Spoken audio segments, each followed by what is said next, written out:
एक महत्त्वाची बातमी, आव्हाडांच्या मुलीला पडळकरांच्या कार्यकर्त्यांकडून गलिच्छ शिव्या देण्यात आल्या आहेत। रोहित पवारांच्या पडळकरांच्या कार्यकर्त्यांवर हा आरोप आहे। रोहित पवारांच्या कार्यकर्त्यांनी हा आरोप केलाय। आव्हाडांच्या कन्येला पडळकरांच्या कार्यकर्त्यांनी गलिच्छ भाषेत शिव्या दिल्याचं रोहित पवारांच्या कार्यकर्त्यांनी म्हटलंय। पडळकरांच्या कार्यकर्त्यांवर खरं तर रोहित पवार यांनी हा आरोप केलाय।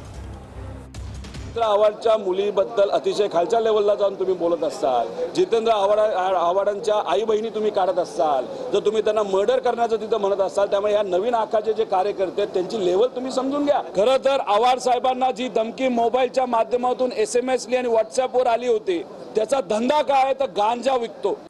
तर रोहित पवारांनी हा गंभीर स्वरूपाचा आरोप केलेला आहे। आव्हाडांच्या कन्येला पडळकरांच्या कार्यकर्त्यांकडून गलिच्छ शिव्या देण्यात आल्या आहेत। आई बहिणीवरून या ठिकाणी आव्हाडांना सुद्धा शिव्या देण्यात आल्याचं रोहित पवार म्हणालेत।